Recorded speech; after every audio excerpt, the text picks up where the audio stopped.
All right, I'm back. Welcome, everybody. So we're going to try this again in HD and with good audio. I can't handle leaving a live stream up that doesn't sound the way that I anticipated it should. So we're going to start this again. Thanks to everyone who just joined a moment ago. And hopefully we see some guys come back as well. Yeah, so today's live stream, if anyone has any questions regarding live streaming setups or podcasting, microphones, video stuff, any kind of tech related questions that I might be able to help you with, let us know. That's the whole plan of today. And we're going to just double check to make sure I'm live on YouTube. I think we should be good. It says we're live. So I'm tipping everything's working. Hopefully the sound is better than it was before. I can't believe it, man. I do a video about trying to help people set up a live stream and I get the audio wrong. John Matrix, welcome. How you doing? Thanks for stopping by, mate. I appreciate that. If you have any questions, let us know. Jamal, how you doing? I'm back. We're going to go for probably 30 minutes or 45 minutes or something today if we have any questions. Hopefully I can help you guys out. I'm seeing a lot of questions coming up about podcasting and all that sort of stuff still, so that's the plan for today. And we're going to start off on a strong foot as opposed to before. Repair guy, thank you for the help before, mate. I appreciate that. All right, looks like we are good. Funny, I'm just putting out a video with the Procaster. Cool, good stuff. They're great mics, they are cool. But what do you find like in terms of driving them? Do you use a DBX or some other preamp for them as well? I just find them to be super low gain. You know, like they're really hard to push in a way that works. But once you get them sounding good, they're pretty cool. And I can sit back a bit now too, which I really love. I don't like having to always lean forward, although that sounds pretty cool. We got sounds exciting. Mike Sedler, welcome, mate. How you doing? We got Rob from Canada. Welcome, Rob. I don't know how to pronounce that last name, but I like it. Rob says, thanks for saving me some dollars. I'm going to stick with my NT1 for live streaming from home with basic sound treatment and pick up a couple of Behringer XM5000s for the road. You know what? I totally still recommend that over... for simplicity's sake, you know, I've been using a shotgun microphone a lot more lately, even for spoken stuff, because I can plug them in straight into the sound card and I don't really need a whole lot of extra gain. And I think in terms of the NT1s, man, how good are those mics? Still arguably my favorite mic all time. It is really, really good. So, yeah, XM5000. Sorry, we'll go back to that. Yeah, I got the 85,000 here. Is that the one you were talking about before? XM5000. It might be a slightly different model to this, but yeah, they're really cool. What's a good brand of headphones for podcast or music? I kind of like Audio Technica in terms of value for money and performance. Like mine aren't even the expensive ones. I got pretty much like what would be considered entry-level headphones. These are the ATH M20X. And you know what? They're great. I bought a couple of sets of other headphones over the last sort of 12 months. What was the brand? And they just weren't very good. They were entry-level headphones in another brand. And I was like, man, these destroy it. They really do.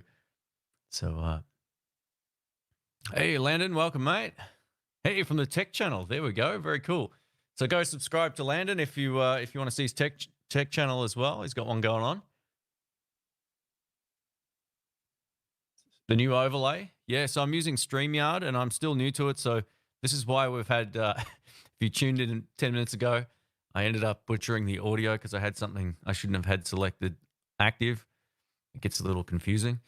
But I think I've got it sorted out now. I know what to double check. I should get a list on the wall and just say, have I checked these things? I have a DBX and sometimes I use the SE Dynamite. I have a lot of equipment. Yeah, oh, cool. So the Dynamite, for those who don't know, is kind of like a cloud booster. Is that right? Like they clip in sort of between the mic or the mic cable and the audio interface, so like a gain booster, which is kind of doing the same thing as the Cloud Lifter. I haven't tried one of those before. They look cool. They look like a Dynamite stick. If anyone hasn't seen them, they're very cool. Do you use that in combination with the DBX as well? That's a lot of gain. You would think. You would think almost like the DBX should have enough, but you're probably right, because if you see where my gain is, it's on 10. It's all the way up. Lucky it's dead quiet. Oh, you meant the 80. Let me just scroll back up here. It looks really good. Thank you. Thank you. Uh, Finally have a sound card, but I need a decent pair of headphones. Yeah, I think the Audio Technica ATH20s are pretty cool.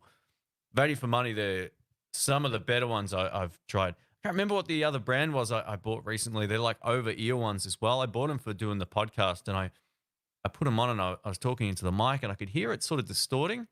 These just sound so good, and they fit over your ear as well, which is what I like. Instead of sort of squishing your ear, they kind of, you can fit your ear within the cup, and they're really comfy. And they're pretty good for music as well. Repair Guy says, quick question, by the way, why are you still editing on Final Cut? I thought we had this talk last year.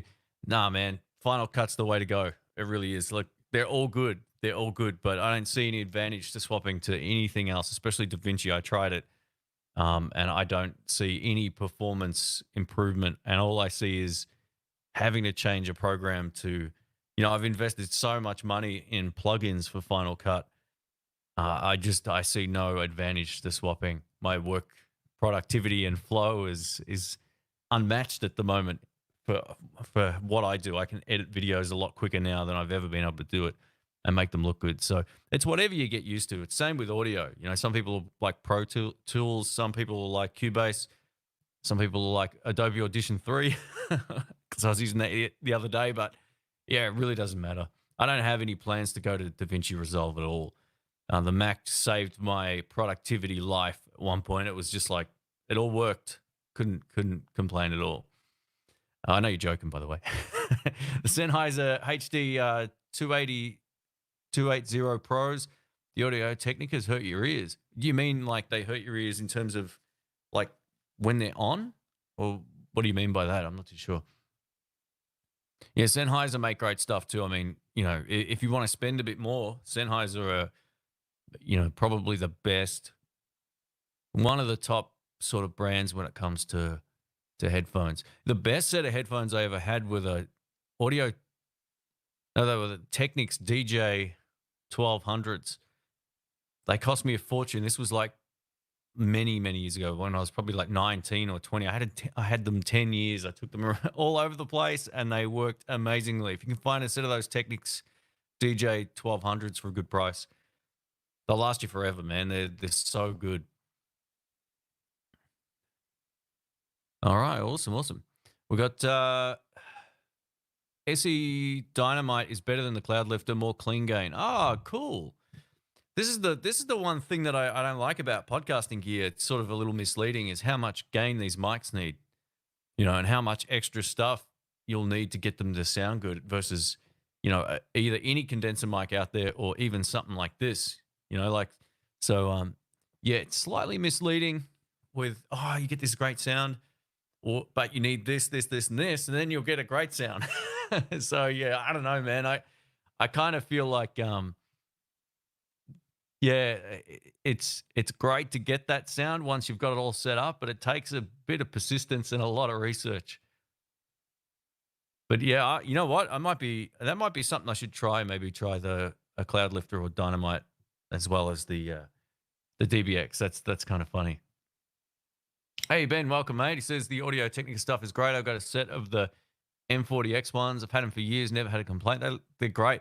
Nearly every live stream I've done for the last sort of 2 years on my other channel and whatever else has just been with these headphones. They've lasted really well. I'm always a bit cautious now buying headphones that you can't replace the cables in, because it used to be that when you bought headphones, the part that clips into your actual device on the other side, the jack connection, it would always start to go funny there, and then you need a new set of headphones. But I find like a lot of headphone companies have kind of sorted that out over the years. It doesn't feel like they fail as often. So, yeah, it's good.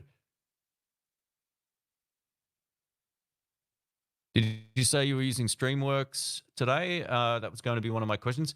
So I'm using StreamYard, which is there's a free version which has a logo in the corner.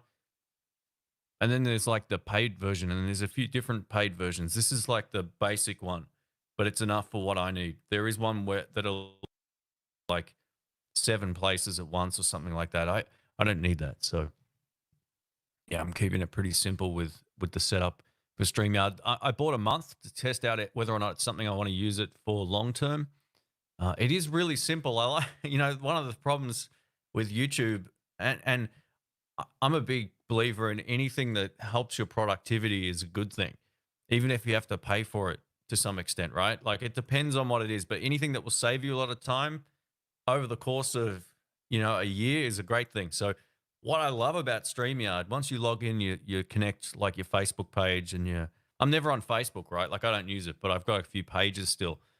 I love the fact I can set up the streams within StreamYard once, click where I want it to go, title it, put the description in, and click go live. I don't have to do all of that twice, nor do I have to, try and get the stream code from YouTube and throw that into OBS. So I kind of like this, but there is one small downside to doing it is if you're going to be running like a HDMI camera source, like a mirrorless camera or video camera into your computer, you can't really run a mic like this through a sound card. There's going to be a lag or a delay by about a second. So you want to run all the audio through the camera if you're going to be doing that, and then you'll be fine. But yeah, just in terms of productivity, it's not bad. It's not bad. So it's about $20 a month if you buy it for a year. But I just got it for the 1 month so far. Rob says, anybody want to turn what we used to do in real life, check out a movie, analyze the out of it, and also over a beer, we do a live stream show until the theaters open again. You know what? That's a great idea. I'm a big fan of like really bad horror movies, whether they're like just from the 70s and 80s, like Italian ones and Spanish ones and American ones. It's just from anywhere, right? Like I love all those kind of.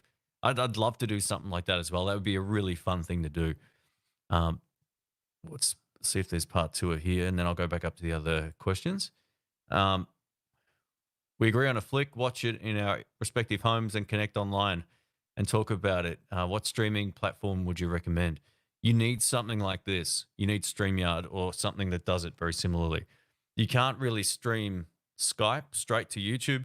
There is another one called Zoom, which I haven't used, that I think has streaming capabilities as well, but you really want something where over what you can import. Like, for example, I'll show you something. I'll see if I can do this. What I might do is, all right, so I've just got a web browser open, right? You can share stuff like this or another video or whatever you want from any website or media page, basically. So that might be something you might want to use.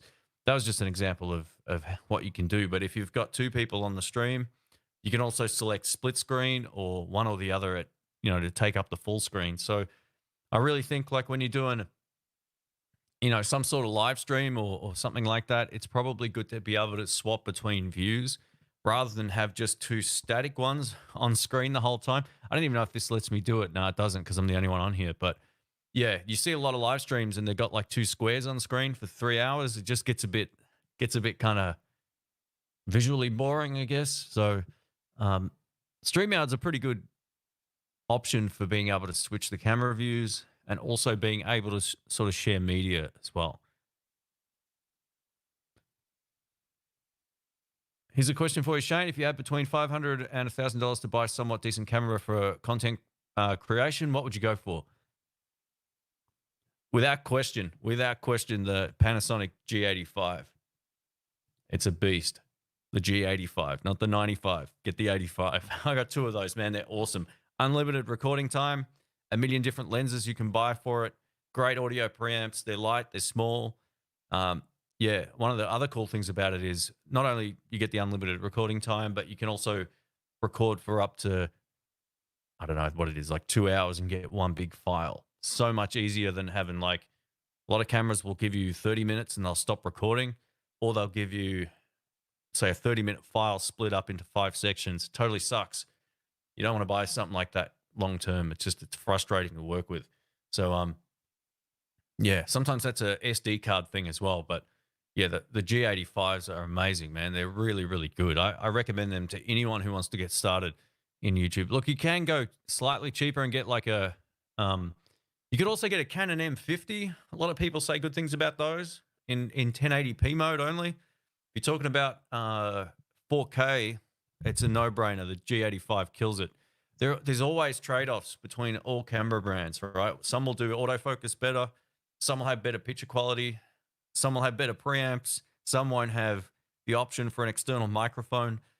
The G85 is kind of like the best of them all, except that its autofocus isn't great. And all that usually means is so you get it focused wherever you're sitting, and then you click it to manual focus. There's a switch, and that's it. Or you can like sit in front of it and touch the little screen, the flip out screen, to wherever you want it to focus, and then let go, and it will focus on that point. It's great, and it will stay there till the end of time. So yeah, I highly recommend the Panasonic G85. Just a great camera. Yeah, that's how you spell it. Yep. So it's just StreamYard.com. That's exactly the spelling. Yeah, OBS is really good. OBS has got its advantages as well. It's really easy to share media, but the hard thing with OBS is trying to get more than two people involved in the conversation at any one time. That's a nightmare doing that. So you really need a dedicated computer, and then other people to, or then you need to sort of mix Skype into it through a separate computer. It's a nightmare. So this actually, excuse me, I don't know if anyone remembers the old Google Hangouts, right? That YouTube used to have it, or if you've used it. StreamYard's like the newest and best version of that. It's so much better. And it doesn't seem to have any of the security issues, well, at least I've seen yet anyway. Have you tried StreamWorks? I found it more stable on my Mac. I haven't, no. But, you know, in terms of StreamYard, all it is it's a browser program. So it doesn't matter what like operating system you're using, Linux, whatever, it doesn't matter. It just runs in Chrome or whatever browser you choose to use. So yeah, I think that I haven't tried StreamWorks. It sounds like it might be a very similar thing. Let's have a look here.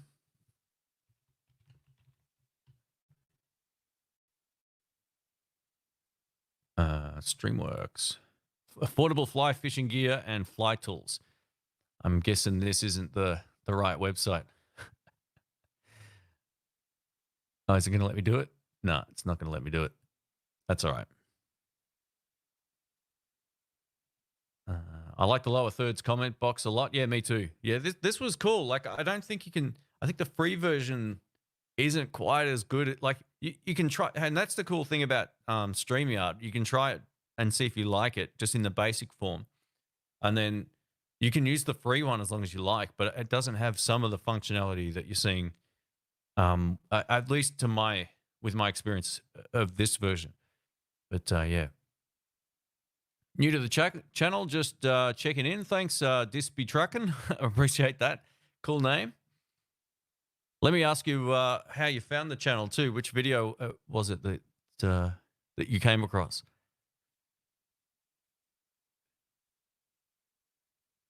This is for editing, mixing. I've been really happy with my cheapo Samson SR850s, open back. Nice face velour cups, good for long editing sessions. That's cool. That's cool. There we go. So Repair Guy DK says, G85, my camera, best quality for a good price. They're unreal, man. They're so good. So there's another advocate of the G85. And it's funny, even though everyone's looking to get this full frame camera thing that at the moment, everybody's going through this sort of, to get a bigger sensor and all this kind of stuff. It really, like I was saying earlier, if you caught the start of the stream, it's a bit like the productivity thing's more important. And you can get some really great results, you know. Like I really feel like some of the video quality on my other channel and some of the stuff I've produced is pretty great, even with a micro four thirds camera. So yeah, there is one other option, but it is crippled in some ways as well. It's the Sony A6400. That's a pretty great camera for what it does. It has a lot of the same advantages of the G85, except it doesn't have a flip out screen, which if you're shooting yourself, it's really handy to have. It has one that flips up which means it blocks your wireless pack if you want to use a wireless pack or a mic. So there's a few things that, yeah, has better autofocus, but it's crippled in other ways. It's always the way. And I think they don't have a headphone jack, which isn't important to everybody. I mean, I don't really use a headphone jack when I shoot my videos. I can see the audio levels. But yeah, that might be a deal breaker too. But yeah, there's plenty of great options out there. If you only want to shoot in 1080p instead of 4K, the M50s from Canon is probably a good option just based on its autofocus. Or use your phone with the app. Yeah, well, there you go. So the other cool thing about the Panasonic cameras is the app for your phone is fantastic. When I do the podcast in this room, I always connect to the phone, from my phone, to the camera. Just touch the screen on my phone, and it's like you're touching the screen on the camera, and you can get your focus perfect. You can see it on a lot of my podcasts that I shoot on the In the Blues channel. I've got my phone on the table, and you can see that it's like a mirror image of what you're seeing. That's that app. It's really, really great. Hey, thanks, Ben. I hope you're doing well, man. That's awesome. Thank you. Hey, no probs. Yeah, get a G85. Spend the extra. Don't get sort of talked into a G7, which is the one under it. It has all the limitations I was talking about before. Good for short bursts if you're going to be shooting less than 30 minutes, but there's no stabilizer. So if you're holding it, you've had too much caffeine. The G85, you can hold it and it looks like it's on a tripod. So it's very, very good. Streamlabs. Okay, cool. Oh, no wonder I couldn't find. I found some fly fishing website. That's cool. That's cool. Just scrolling through tonight and ran across this live thing, trying to learn how to stream with better gear. Hey, no problems at all, man. I'm here to answer any questions you might have, whether it's audio or video related, how to set stuff up, all that kind of stuff. You know, if you do have any questions about it, just let us know. Happy to. I only give you the experience I've had with stuff as well, and if I haven't tried it, I'll let you know. I've been messing around with NDI PTZ and NDI. You mean like an NDI filter? Is that what that stands for? But the M50 has been disappointing due to no clean. Okay. So there's no clean HDMI output on that camera. Really? So for those who don't know what that means, thanks Castaway Studios. I'm not too sure what you mean by NDI PTZ, by the way. I'm not sure what that stands for. If you're going to be streaming to the web, you really need a camera that has a clean HDMI signal, because anytime you use a camera, you're going to see all the stuff on screen, you know, like your ISO, everything, the audio levels and all that kind of stuff. You have to be able to turn those off for the signal out. So that may be a deal breaker for some people. I didn't know that didn't have clean HDMI out. That's really great to know. That's a real shame. So you probably need to get the Canon RP or something like that. Interesting. Well, thanks for the heads up. I like your avatar, by the way.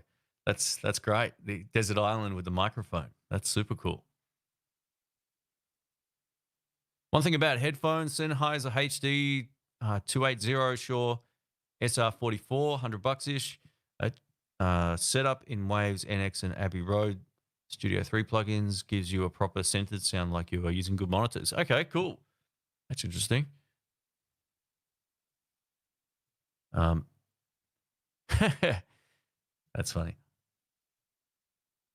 So NDI video over Ethernet. Okay, cool. That's all right. I wasn't sure what that stood for.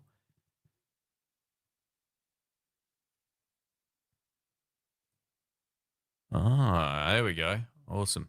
Yeah, sorry. Sometimes the acronyms fly over my head. I'm like, what does that stand for? I've got an M50. You need to go to manual focus, and then you can take off all the screen crap. Okay, so you can. All right, that's interesting. So it's in manual mode only. You can turn off all the HDMI output on screen display. Is that right? Is that what you're saying? It's just the autofocus box. Okay. You mentioned the Canon M50 several times. Do you have a video using one to stream online, or is that alternative to a built-in webcam? So I haven't actually owned one of those cameras, right? I was just saying in terms of someone asked earlier, what's a good camera just for getting started on YouTube, as in just producing videos? And that's a good suggestion for 1080p content creators, someone who doesn't want to do 4K, because it's got a good autofocus and it's also a pretty decent picture. You know, the color profiles are pretty great, all that kind of stuff. But 4K and autofocus on that camera sucks, right? We're just going through some of the trade-offs. A couple of the other guys in the chat were mentioning that they've got one as well, and I don't mean to belittle them, but compared to other cameras, you know, some strengths in this department, but not in this department. So we're just going through some of the pros and cons. I'm really looking forward to trying one of those out. They've been out for ages too, and they're pretty inexpensive. We're talking about cameras at a certain budget here in Australia, so that was one that fit in the budget with the as long or alongside the G85 from Panasonic. But I think if you are going to be streaming any camera out to the web, you need to make sure that it has good preamps as well, because you'll need to run your microphones into that first to make sure that you get your audio and video synced up properly. Here's a good question from, am I familiar with the ATEM camera switcher and is it worth the money? You know, I'm going to order one of these as soon as they come in. They're out of stock everywhere. I think they come back in stock on Tuesday next week here in Australia. So I'm definitely going to get one. They're not that expensive, which is great. And what it allows you to do is to hook up to 4 HDMI devices, whether it be 4 cameras or a secondary computer, and then stream all of that out to the web via some other means. So you can either connect it to the USB on your computer, and it will allow you to see, it sees the ATEM Mini switcher as a web camera. So it's essentially a USB device that you can then switch between views. Just a really great productivity thing. I think some of the downsides of it is it doesn't support 4K at all. So while it's great for doing live streaming, if you want to use it, say, as a switcher and you want to record in 4K, you're kind of screwed. It doesn't do that, but that might not be a deal breaker. The target audience for that is people who are live streaming without question. So it's a really great option for connecting multiple cameras up and just having some buttons you can push, but the audio needs to go through the cameras to get the audio sync done. It does have some microphone inputs and a couple of other line inputs, but you're gonna find that if you plug an external mic into that and talk, you know, your voice is going to come out a second after. So yeah, it will. No, the audio will be before you see the mouth move. It's going to be kind of confusing. So I really like the idea of those things. I think it's a way to completely up the quality of any live streaming rig. Yeah, I'm really looking forward to getting mine. They do have a new Pro that just came out as well. It also has an encoder, which means you don't need something like an Elgato HD60 if you want to send it to the web or a computer. It can just hook straight up, I think, to an Ethernet port and stream directly to YouTube. I'm not sure why you would want to do that, though. Like, I don't really see that as an advantage, because odds are most people want to see the comments. So, yeah, I don't really get what the point of that is. I'm still a little confused with the whole the Pro model. For what I want it for, it's twice the price, and I'm just going to go for the regular one without the encoder. So, yeah, just there you go. That's pretty much everything I know about it. If you have any questions, let us know.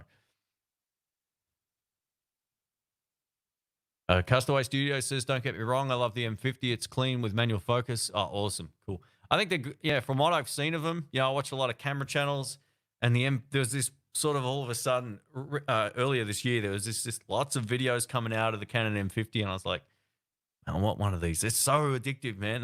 The whole camera thing. I'm like, I don't need one. I don't need one. I've already got a couple of great cameras. Like, what am I doing? But yeah, the autofocus and the 1080p, it's got decent stability as well. Pretty likable camera, I gotta tell you. Part of me is almost thinking about just going back to 1080. For everything. I'm not sure why I'm shooting 4K videos at home, other than the fact that you can. It doesn't really do anything. There was a time where I think YouTube were pushing creators who made 4K video content. I almost feel like it's the opposite now. Like, it makes no difference. It kind of went the other way there for a while, but yeah. Rob says, Manual focus, get everything set up and turn off the display info. All right, good. Oh, that's great. You can do that. That's really cool. ATEM Mini Rocks. Yeah, I can't wait to finally get my hands on one of these, man. I've been waiting to do better live streams for, well, both channels now, I guess, but I've only just started doing live streams here. But my other channel, I've been live streaming for years, and I've always felt like the quality of getting something good out there and making it stand out is a really good thing. And yeah, I can't wait to be able to just hit a button and have the camera view change. Maybe shoot some live videos of gear in the moment, you know, like all that kind of stuff. Just, yeah, it really makes it easy. I don't think the live videos are maybe my strength compared to like sitting down and being able to sort of say things a few times. But there's guys that shoot all their content live, man. Like Photo Joseph. He's so good at what he does. He goes live, he gets it in one take, and he's done. Like, man, I wish I could do that. I wish I could do that. But he's a really great example of someone who uses the top end Blackmagic switching system, but he's also just done a live or semi-live version of the ATEM Mini. And yeah, his video is pretty much one of the reasons why I wanted it. I was like, oh, this is great. And then, you know, Peter Gregg as well. He's doing all these live streams right now to keep everyone busy. And yeah, just the quality of his setup, it's just spectacular. So yeah, I can't wait to get my hands on one of those at some point. Hey, Ice Bike, welcome, mate. There we go. Got another tech guy here / motorbike guy from Australia. Everybody go check out his stuff. Welcome, welcome.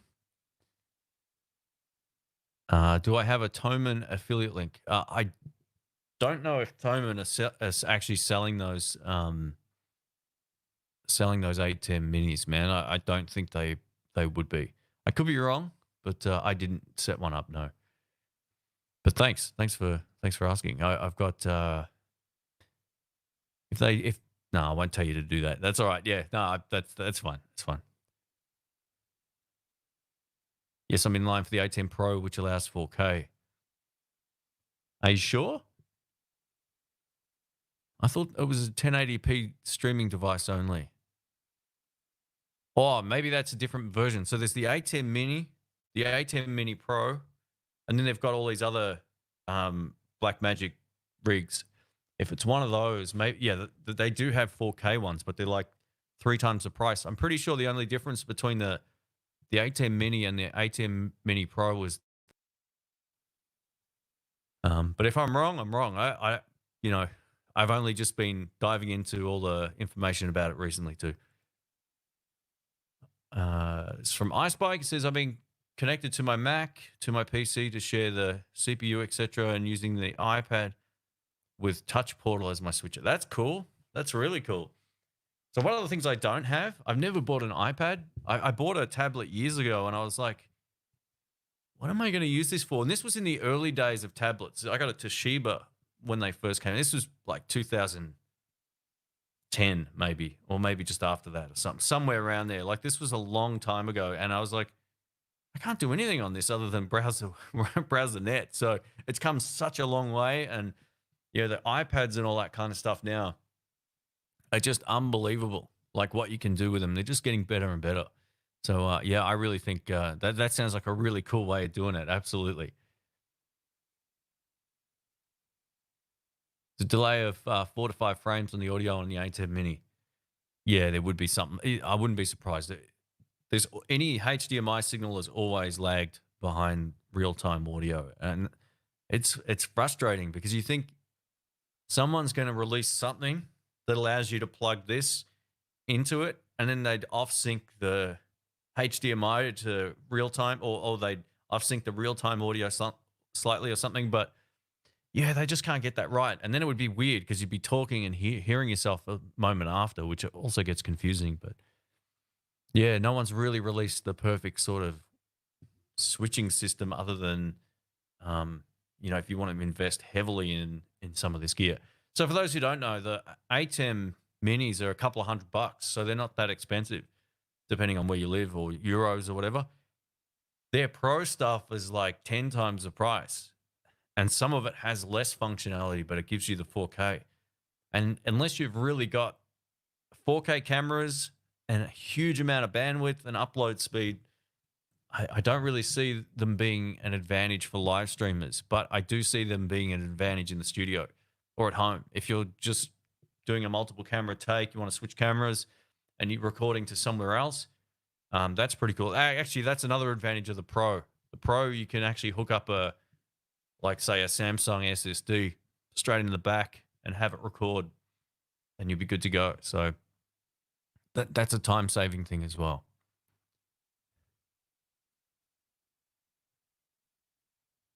Have I told Shane about the special cameras? I'm not too sure yet. We'll have to find out. Speaking about the preamps, can you recommend a budget-minded preamp or video to watch if a person did intend on using a camera such as the M50? Yeah, so there's plenty of good videos about the M50. The ones that I can recall off the top of my head, the Everyday Dad, he tested out he's a big audio guy as well. I don't know if he produces music and stuff like that, but he's pretty fussy with audio. And he does full tests on that kind of stuff as well, like with different mics and all that kind of stuff. So he's probably got a few videos, but he also released one maybe 2 months ago about the M50. And that's when it first started creeping up on my radar. So that would definitely be worth watching. My suggestion is if you're going to be trying to run, say, something like a DBX into a camera, the preamps are going to not be happy, right? So you want to be able to reduce the gain somehow. You may actually need an analog audio mixer from Saramonic on top of your camera and then feed the audio in and then have a little bit more flexibility of being able to cut the gain down even more. I don't know what the preamps are like on the Canon, like in comparison to other brands, but some just have less of an ability to be able to be brought down. And odds are you want to be bringing it all the way down. They usually go to around minus 12 dB or something like that. But yeah, check out the Everyday Dad videos. I think his stuff is pretty good. Thanks, Ice Spike. Cheers, man. Appreciate that. Have a good day. We've got Rob says live streaming pros on YouTube has an M50 video. Oh, there we go. Cool. That said, if I was picking up a camera today and live streaming was the key, camera to use M50 wouldn't be on top of the list. Oh, okay. Cool. Well, there you go. With 4K, Shane, the potential for hi-fi sound is there, but YouTube down converts audio to... yeah, so the compression thing's a little bit confusing. You notice audio compression far less than I think you would notice video compression. So the best way to get the best results is to upload a 4K video, because the way that it compresses the video works in your favor. You get a slightly higher res video or bitrate on all of the... I think this is how it works. You get a high... Linus Tech Tips did a really interesting video about is uploading a 4K video an advantage, and he seemed to think it was in terms of the bitrate that it keeps after it sort of downsamples the video. But in audio, it's a lot harder to hear the difference between, like, let me know if it's just me, but I've done a lot of audio engineering over the years. I can't hear a difference between 24-bit and 16-bit a whole lot of the time. You can sometimes on certain frequencies, but yeah, it's pretty tough. But you know, we're working with what we can. I always think the better resolution or the better you can upload anything to YouTube in its sort of raw format, the better the end results. But whether you can see a difference between a 10-bit video and an 8-bit video after YouTube does its compression, it's hard to know. Hey, we're just talking about you before, mate. Peter Gregg, welcome, mate. I did that today. Yeah, I missed your live stream. Sorry about that. I was out and about. I actually had to go get some food. Had to get all that sort of stuff done this morning, and now I'll be sitting inside for the rest of the day. I'll show you this, everybody. How about this? That's what it looks like outside in Australia right now. If you're from overseas. So beautiful day outside. You would think that there's nothing weird in the world. Yeah, it's beautiful out there. So welcome, Peter. Yeah, we're just talking about the ATEM Mini and the ATEM Mini Pro before, and how, yeah, you're definitely one of the influences for me getting one of those on the 14th when they arrive. I'm excited. There we go. So Greg says, Greg. I did it.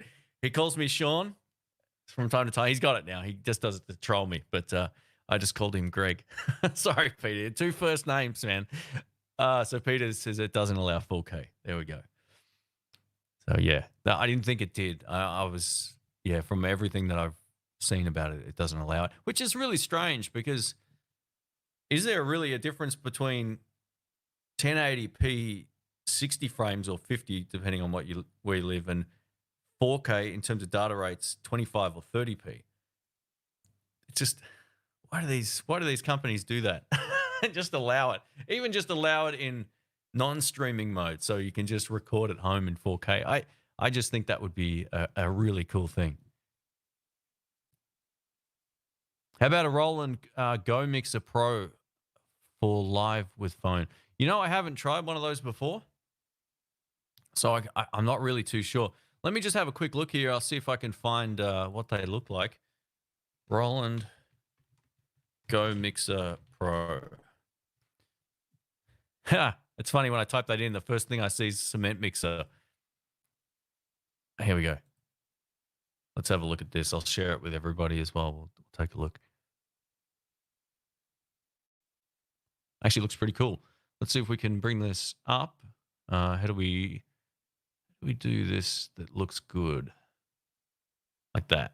All right. So I'm not sponsored by DJ City or whatever this is, Store DJ. That actually looks pretty good. So you get, let me have a look. Can we bring this up? So we get an instrument input or 2 instrument inputs and a microphone input. You know what? Roland make great stuff. I've been a big fan of their gear for years. You know, it's bulletproof. One thing about Roland, this stuff's built to last. So, yeah, my suggestion would be see if you can find some videos on it and see if you like its functionality. But it looks like a good device, no doubt about that at all. The upcoming ATEM Mini Pro Aldo has built-in YouTube streaming with one button. But pricey, yeah, it's doubled. Yeah, that's the thing. I don't know if it's worth, like, having the encoder built in, to me, really isn't worth it because I'm always going to have a computer on when I'm streaming anyway, so I don't really see the point. There'll be people who like that more. I'm just going to get the ATEM Mini. There's no way I'm going to get the Pro for what I want it for. In Australia, we pay more for a lot of this stuff too, but it's still double as well. But yeah. Oh, here we go. Canon has the most crappy preamps in the industry. Wow, okay. So I've been told. Well, we've got a camera expert here as well, another one. If Peter Gregg can comment on that as well. I haven't actually plugged into one before. You know, I did have, actually, I shouldn't say that. I did have a Rebel, Canon Rebel, which were, well, that was one of the first videos I ever put on this channel. It was an unboxing video. And it didn't have 4K. The lady that sold it to me was like, oh yeah, 4K camera, no worries. And that was back before I was like right into looking up stuff. And I get it home and I'm like, this doesn't do 4K.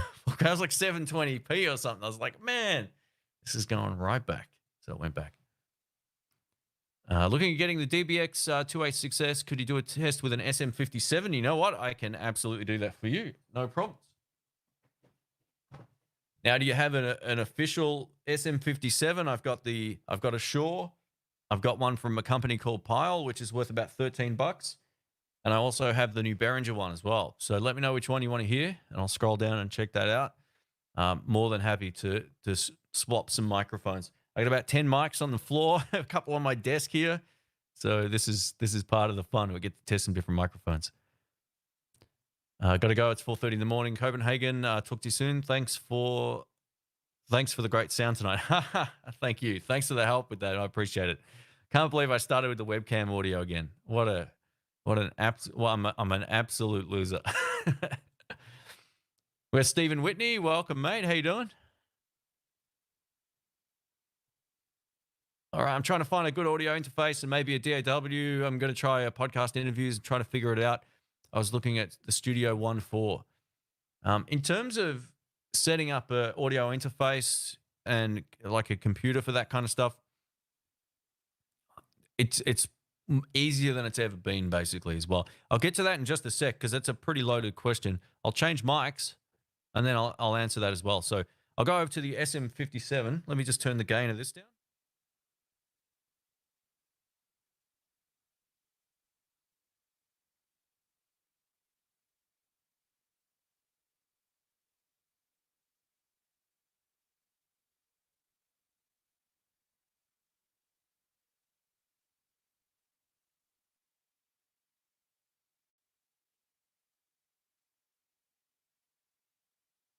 Alrighty, we are back. These mics rock. So this is way brighter already. So I'm just going to bring the top end down. That's one of the things about an SM-57. They're really quite trebly. So I'm just going to put that on there as well. Stop the plosives. There we go. So that should still sound pretty great, right? But I noticed I'm already sort of there we go. Much better. I'm sort of hunching down. Don't want that. SM-57s are fantastic. You can't really go wrong with them. The newest Behringer one that they've released as well, which is cost me, what was it, $40. It's unbelievably good. So, all right, let's just quickly go over this. In terms of an audio interface, you play it safe, right?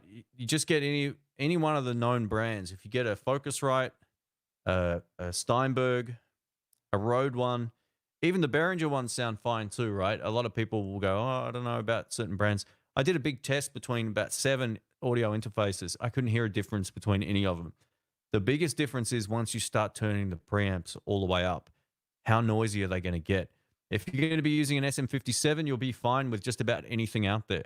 The one I use is the Steinberg UR22 MK2, which I've got on the desk here.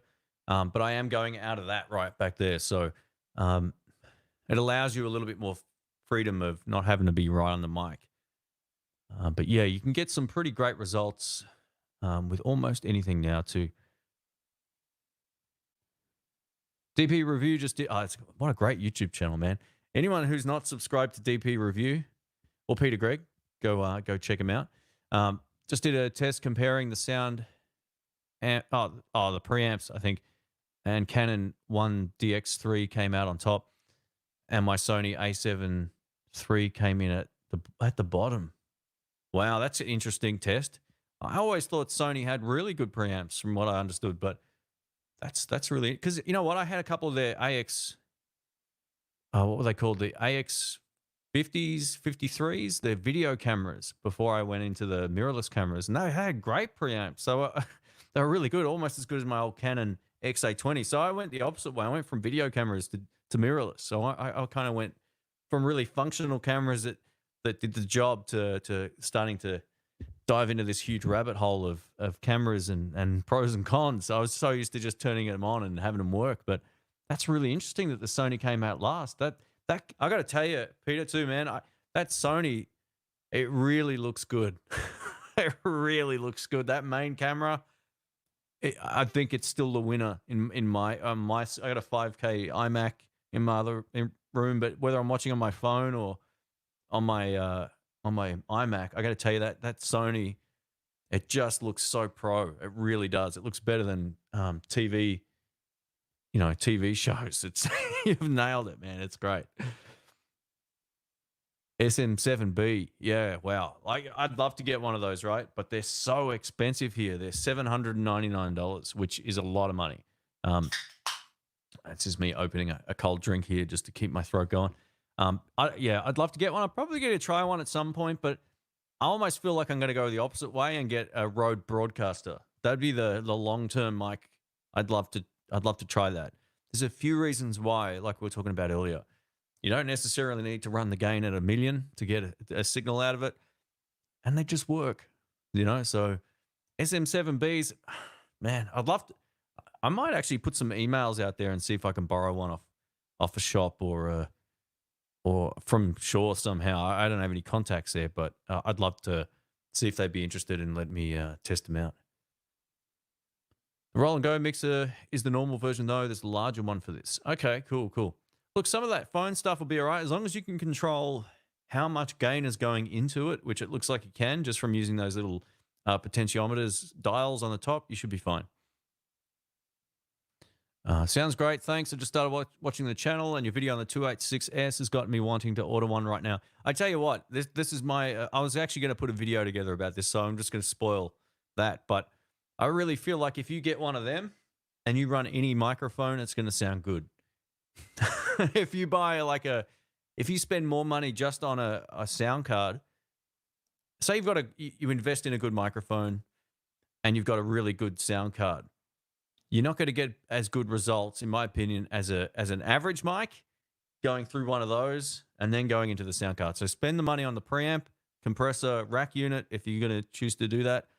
And then you can use any microphone. I've got a $30 Behringer one right here, which I want to test next. I did this on the last live stream I did, except we were listening to the webcam audio. And yeah, I think the DBX is the secret weapon.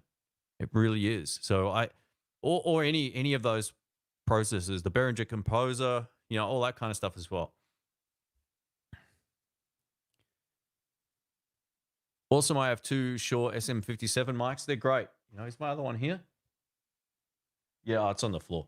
But yeah, I've got the Behringer SM-57 and the Shure one are very, very similar. On my guitar channel, I did a comparison between them used in front of an amplifier as well. Most people were pretty shocked with the results. Great mics, great all-around mics. I mean, I've used these for vocals. There's been times I've done gigs that got 57s. I'm like, how great do these sound for vocals? They're really good. Sorry, I didn't read this. One sec.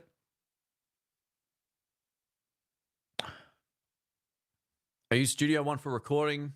Have for years. Very cool. Easily one of the best and cleanest looking DAWs you can get. Highly recommended. Cool. In terms of recording music or audio in any capacity, it's whatever you get used to is the best.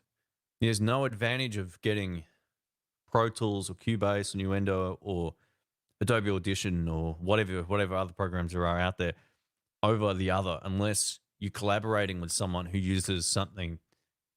Reaper. Reaper's a great, inexpensive piece of software for recording at home.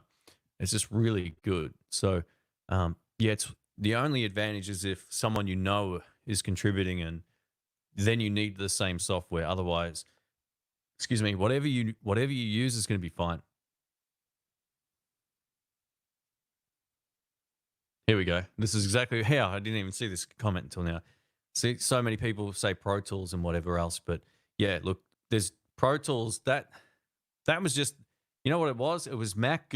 No offense, I'm a Mac guy now too. I'm using a PC here, but I'm an ex-certified Microsoft specialist, but I've moved to Mac, and I could tell you back in the day when everyone was starting to do more recording, it was all Mac users that didn't know any better that were saying, oh, you got to get Pro Tools because that's what they had. There wasn't really maybe as many options back then, so anything you're using is fine. How simple or hard is video editing? It's a skill that you learn. Getting it to a point where it's not complicated takes time. Basic video editing is pretty easy. You don't need to spend a whole lot of time doing all the fancy stuff comes from practice. Yeah, I really feel like the tools that are at our disposal for editing now is better than it's ever been. I use Final Cut because that's what I've sort of invested in now. I went from using Sony Vegas Pro, like 13 or something back before that. And it was not the fluidity of the program was night and day. Like, it wasn't even close, right? But it's whatever you get used to. It's a lot like learning to record your own music. You've got to put time into that program and kind of shut out the rest of them. So, I mean, keep your eyes on the specs, not on the specs, but on the render times. Some people, Max Urev and that, do tests on how fast a computer is with 3 different pieces of software. Those tests are really important because if you feel like, I'm really loving this program, what else is there? Then you can see if the productivity increase is going to make it worth swapping over. But for me, I don't find it hard, but it's one of those tasks that can be very fiddly. If you're shooting a vlog, there's less that you need to kind of worry about.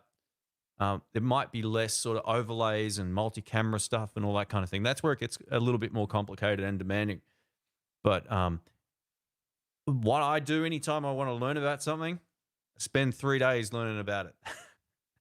Just that's it. I'm diving in, and that's all I want to focus on for a few days. And then I've mastered, or I've got enough information. But video editing comes over time. You've got to start somewhere. So start, and then 6 months from now, you'll be great. Hey, Shane, have you tried the Rode M1 dynamic microphone or the S1 condenser mics, both handheld stage mics, SM-58 shape? You know what? I haven't tried the M1. I do have down here my favorite live vocal mic of all time, the Rode M2. Let's change to this. This microphone is unbelievable. Oh, actually, I tell you what, I have used the Rode M1 a few times, but I don't own one. I've only used it at gigs. We used to do these gigs in the city here, and they all had, what they had was Rode M1s. Yeah, for I don't know how many gigs we did with them, but they were great. They were really good value for money. Let's swap to this. This is a condenser microphone. So I'm going to turn fan and power on, but I'm going to turn the gain down. Then we're going to switch over to this. Have a listen to this mic. I love this thing.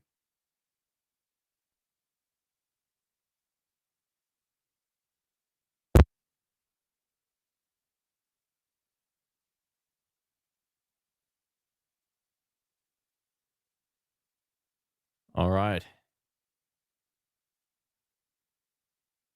Let's get the, oh, how good is this? Wow, it is so much bassier. All right. This is like, anytime I'm doing, oh, that's a bit clipping. Sorry, I got to get the gain right. I got to bring the gain right down.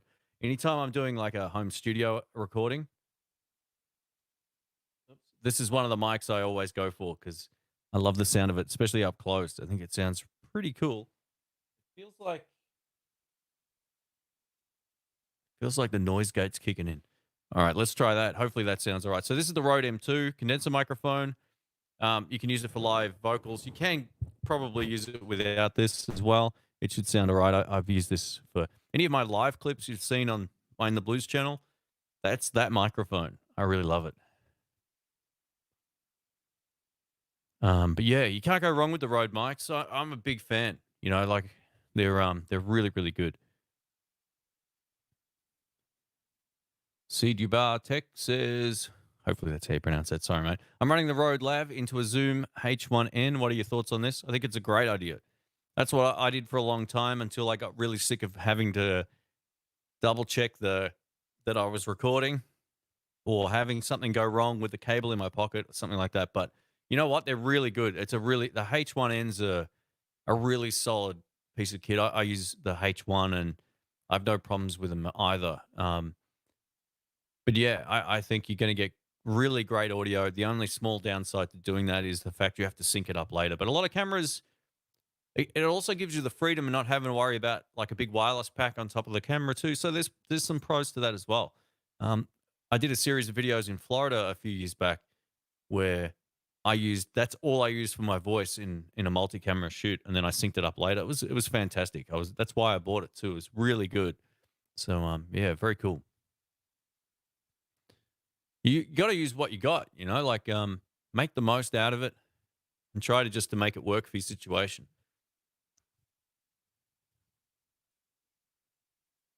Am I the only one here using BMD's Fairlight? I don't know what that is. Sorry. Steven says, all right, Shane, you're the man. I appreciate it, but not to change topics, but what's your favorite electric and acoustic guitars right now? In terms of electric guitar, nothing's really changed a whole lot, but I really feel like my original, like the Fender original series Tele and Strat, are probably my favorite guitars at the moment. I don't own the Strat, but it might be coming at some point this year. Acoustic guitar, I'm probably going to say the GS Mini from Taylor.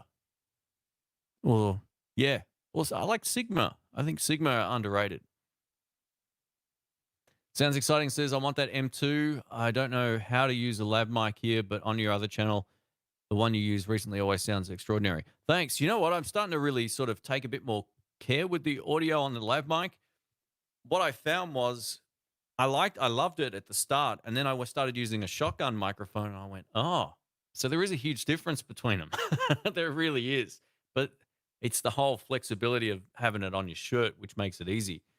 Um, and I've got the RodeLink ones, which are kind of semi-professional-ish, but not up to some of the Sonys that are out there, or some of the Sennheiser ones, which are, probably 3-4 times the price. So what I've started doing is EQing my voice in post. There's a preset I made that works great with that RodeLink Wireless, and it is unreal.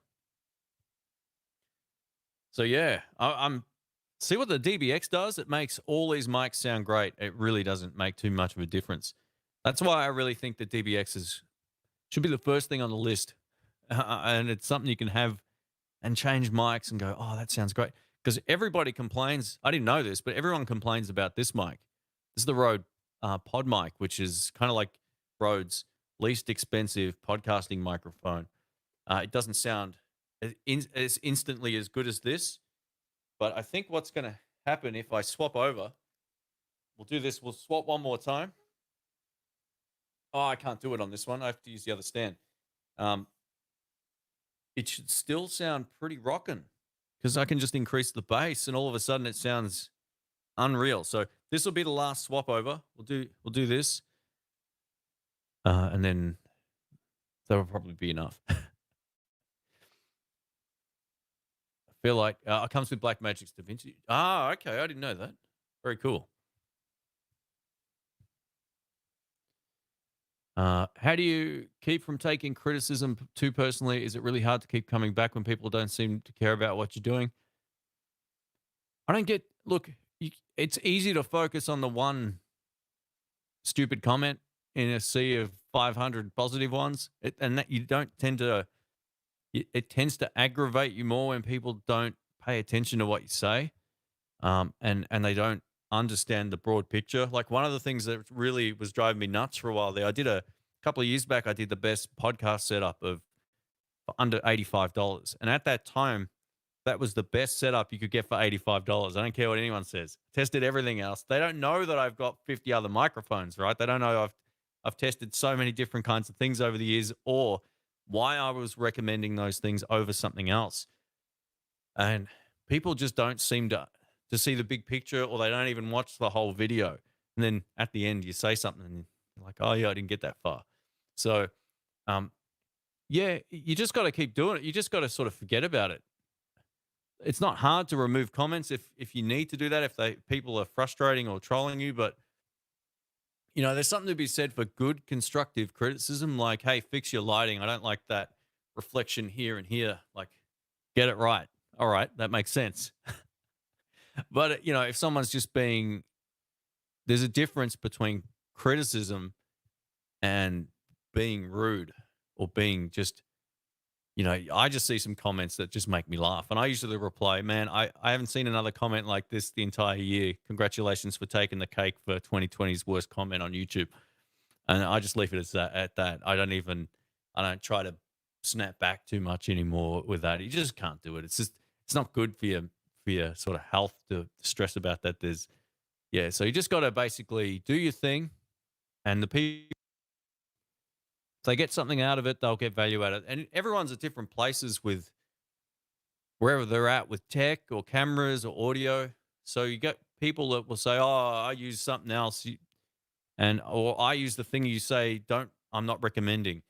And then it's kind of like you're not seeing the full picture. If I could recommend that microphone, for example, but it's going to cost $180, and the whole package was sub $85. Like, you missed the title of the video. I'm not saying that it's a bad solution for recording. I'm just saying, for the price, this works the best. So yeah, look, it can be frustrating, mate. But after putting out videos since 2006 on my other channel, I don't really care too much anymore. I don't really see too much that really I haven't either heard before now, or what frustrates me is people's ignorance to what I said or not watching the full context of a statement. You know, there's always a justification there, but some people just type before they even get through the video. So I get so much noise from my shotgun mic. Any tips on minimizing this? You need a better preamp. Get a DBX. It'll change your life. Shotgun mics are great. It depends on what it is. I got a couple of Rode NTG ones, and I didn't like them anywhere near as much until I got a DBX. DBX is fantastic. All right, I'm going to switch over to the PodMic, and we'll take some couple of last questions here, and then yeah, I'm just keen to see how the other one sounds because a lot of people that message the channel say, yeah, I got one of these. I can't get it to sound good. Like, what did you do? So we'll do it live. We'll do it live. Oh, sorry about that click. This just might take a sec.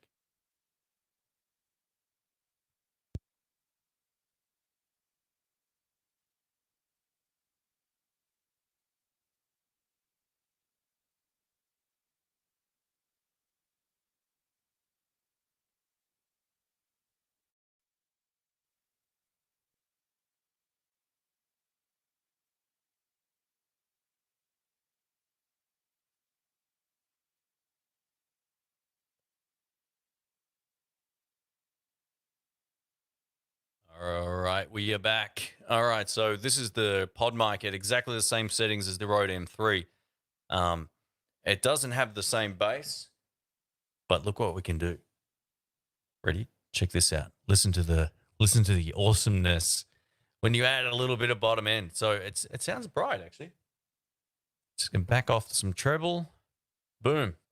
So yeah, the DBX is the first thing everyone should buy if you want to take audio seriously. Just get one. And then run it into almost any interface. It should sound pretty great. PodMic, there we go. So there we go. I think they're solid mics, you know, for what you get. They suit some people's voices better than others. And if someone's kind of softly spoken, they can get right up on it, and it sounds way better close than sort of further back. That was the thing I noticed. The main difference between the Procaster and this one is this sounds bigger. Not bigger than the other one, but it sounds better than it does if you're sitting back. So yeah, get up kind of close to it. Should be good.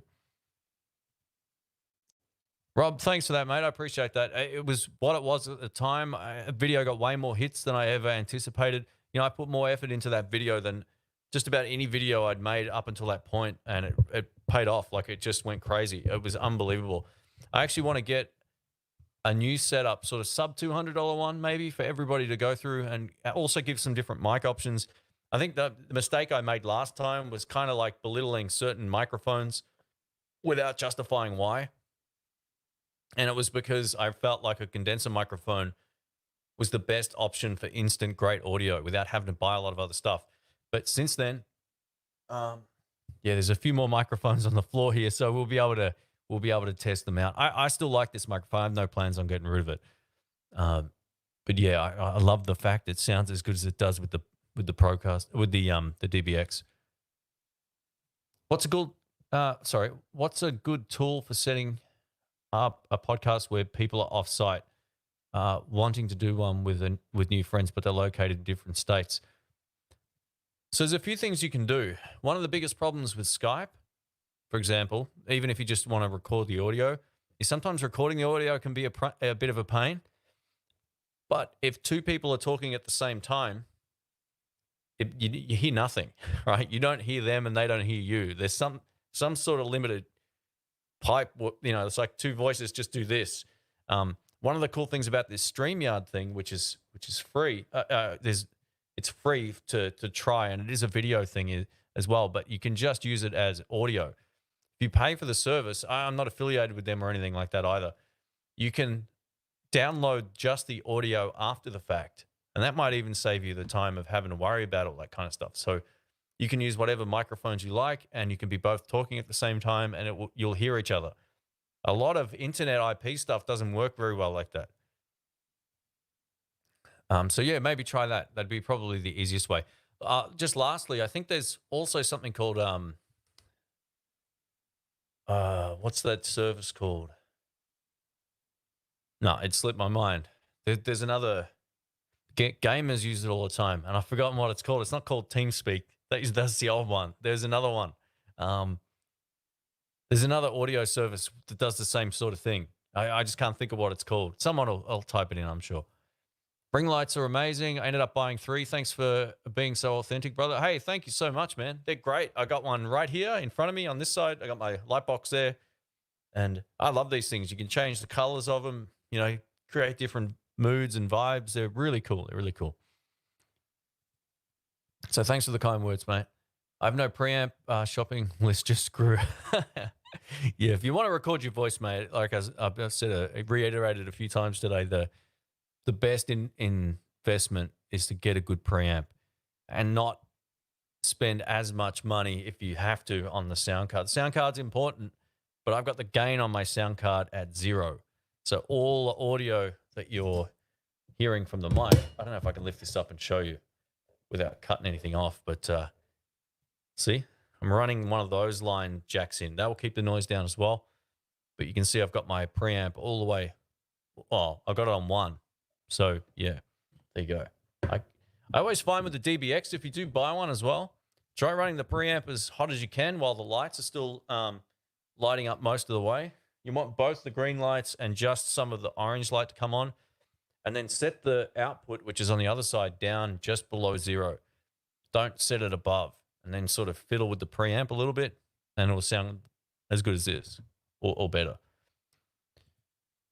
Got a Jet. Thanks for throwing up the virtual party. Hey, thank you. Thanks, Rob. I appreciate you hanging out, mate. All the best.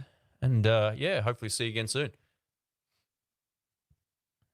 Clean Feed. There we go. That's the audio streaming service. There's also another one I'm thinking of as well. Can't believe it slipped my mind. They're always talking about it. It starts maybe with D. I can't remember. Anyway. Monkey Meat. Thanks, man. Discord. There we go. That's it. I know a lot of guys that do podcasts and they stream them live that use Discord.